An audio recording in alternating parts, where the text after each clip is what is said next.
for joining us across the fence. I'm Fran Stoddard. You never know what you might find in your backyard. We've all heard the occasional story about someone who's dug up an old treasure chest of valuable coins or perhaps some antiquated military equipment. Well, today's guest has found these things and more. Bill Donlin of Enosburg, Vermont got a metal detector as a gift 6 years ago. His finds now include artifacts that date back as far as the Revolutionary War and the Civil War, all found in Franklin County. Bill is with us this afternoon to highlight some of the treasures that he's unearthed. He's also interested in sharing that knowledge of metal detecting with anyone who's interested in learning. So thanks so much for coming in. And before we get started, there is a golden rule to this work that you do. Can you just say that right off the bat? Well, you really need to be forward, up front and center with landowners and homeowners when you talk to them. You really want to get your permission first. Sure. And then you want to have an agreement about what's going to happen with these items that you may potentially find, about what's going to happen with them. Right, and in fact, you usually, anything that you do find, when you get permission and you do the detecting, you give them to the landowner and in some cases to a museum or a historical society, right? Depends if they're of consequence. You may want to think about doing some preservation work to perhaps save some of these, either through electrolysis or maybe like a ultrasonic cleaning. Great. And clearly if you're detecting, probably finding something really special very early on will hook you, and that happened to you. When it was your fifth hole, you dug up something spectacular. Yeah, it can really grab a hold of you. So what was that treasure that you found? Well, this is like the fifth hole that I had dug on my home. I just had a real small introductory model. It was like a Bounty Hunter 1100, only a 6-inch coil. And like I say, this was like an old depression that had been in the lawn for years, and I got this real sweet sound, and this happens to be a with research. Of course, you don't know what it was when you're basically starting out. So with research, I found out, my wife's really good with a computer, so internet's available for so much information and talking to curators. This is a Loyalist crossbelt plate. It's brass. It has a crown and the GR in really old script. The GR stands for Georgius Rex, or King George. This would be from, of course, from Revolutionary War, 1776 to 1783. And this was a payment to somebody, clearly. And yeah, it would have been amazing. A man who had served and really was a loyalist. His feelings were for the British. And sometimes you found some incredible things, and that's one of them. But also, much of what you find is everyday, mundane things, but from a long time ago. So here are just some very typical things that you might find. Yeah. This would be around a real old home site. You might find things like buckles, I can see a part of a gold watch case, spoons, skeleton keys, iron rings. You may find modern day coins, but with luck you might find a piece of old jewelry, like a ring or and that one lore item we see with the two holes, that's actually a European press and box iron. They were made of tin, and usually they had two of those at a time, as one was warming up with an iron slug inside, the other one was being used. Oh, so interesting. And you learn about all of these things at the same time. Oh, yeah. And to get back to some of the unusual, just to keep going, there's a Vermont Medallion that you found. Can you tell us something about that? That's happened to be out behind a home in Enosburg, which is used now as a bed and breakfast. Did a lot of work there for charity work for Civil War veterans at the time with different reunions. This what we have is a medallion of the Vermont chapter of the Grand Army of the Republic. Would have been a Civil War veteran who had paid his dues, and he happened to lose this. This is a very beautiful seal of our Vermont state. That's fantastic. And you clearly do a lot of research, and you work with a lot of professionals as well in really digging things up. Howard Coffin, who we know, and other people. How they must be thrilled that you're doing this work. On occasions, I've had to bring an item or two to our state archaeologist, Jess Robinson, Right. for review. Some of these items I have taken to Howard Coffin for him to see. It's like at points when I'm a little bit challenged with the preservation, I have conferred with Chris Sabick at the Champlain Maritime Museum for preservation help, and even Alex Lenning, like at the St. Albans Historical Museum. He's been the beneficiary of some donations.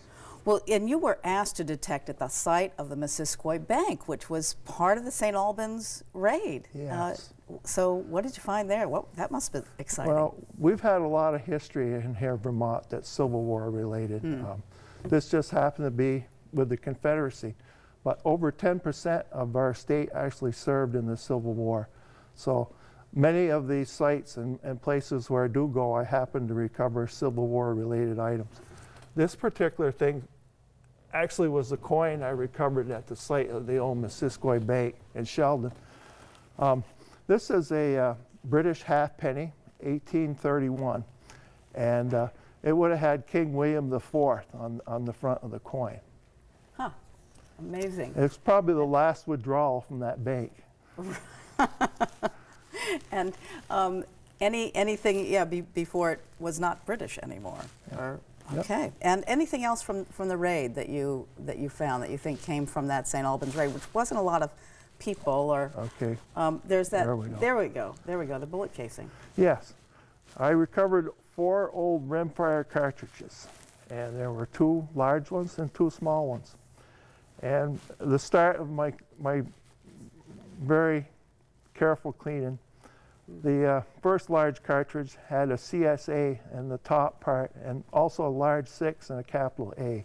The other 3 also had the 6 and A designation, like it had been marked on the tops of these cartridges with the tip of a lead bullet. That's what I think happened. So what was that? Soldiers doing that when they're waiting around board for orders or something? With What do you think? research with the blue and the gray chronicles about the biographies of these Confederate raiders, there was 4 members who participated in the St. Albans Raid on that day, and they were the Kentucky Cavalry 6th Regiment, Company A.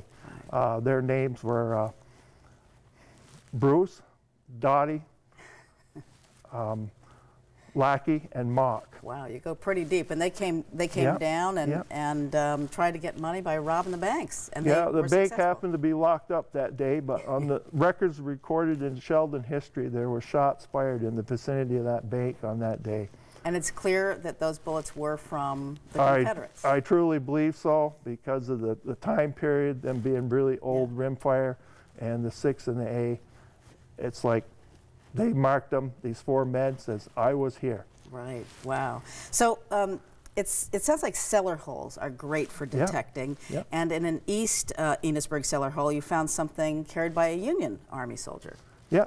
What we have here is a smooth base canteen. It has a pewter spout, and this was like a standard issue for our Union soldiers here in Vermont. Awesome. And there's something else the site also yielded from a Union soldier. Here we Yeah, go. that finding that canteen really piqued my interest for further examination around there. And this was found about 30 feet from the foundation down a bank. This is a brass eagle accoutrement plate, which would have been on our soldiers' uniforms. This is one of the more commonly discarded items, because this shiny piece on the actual battles, men would discard these because these were a perfect target for snipers. Oh, because they would shine or something, Oh, yeah. catch the light. So who wanted that? So everything that you find is tangible, something that you can touch, but sometimes that doesn't always mean they're real. That's right. Give us an example of that. And here I was very lucky and fortunate to also find this at the site of the canteen and accoutrement plate. This is a 1838 half silver dollar. Well, you think it's silver, but actually it was German silver. There was a hole punched above the head of the coin. And the back side of the coin, as you see, is upside down because that actually is a face of a 1836 coin. This is counterfeit. So it's a counterfeit coin. That's exactly right. Somebody tried to use it as I as could money. see what happened at that home site. They probably received that as a payment and tossed it next to this stone wall. Sure. Well, you've also had a lot of fun. The next find is from the Art Deco period. Yes. A really fun little model. Well, when I first came onto this, it was really indistinguishable. It was all rust, and it's like I didn't know what I had and what I was going to do with it. But with research, I found out that this was a oh my God. A little model car, right? Yeah, Deco. it was. It's adorable. God, I miss this one here. You have a specific name for it. I think still just the idea that you can find these kinds of things as well as coins is pretty terrific. So we'll get it up there. Not a problem. So we're almost out of time. Yeah, so it came from Michigan. Oh, cool. I should remember the name of that. it's okay. So quick advice for people who do metal detecting. Yeah, I'd really suggest that you join with some friends that also do it and get to try their detectors so you can be familiar and find one that you like. And I will say, if you don't look, you're not going to find things. Okay, and people might be interested in hiring you. So how do they get in touch with you to help them detect around their house? Yeah, I have my email address. It's in all small captions here. BC Donlon, that's DONLON 14@gmail.com. Okay, Bill, thanks so much for bringing your fascinating passion to Across the Fence today, and happy hunting to you. I'm welcome. And thank you for joining us Across the Fence. I'm Fran Stoddard.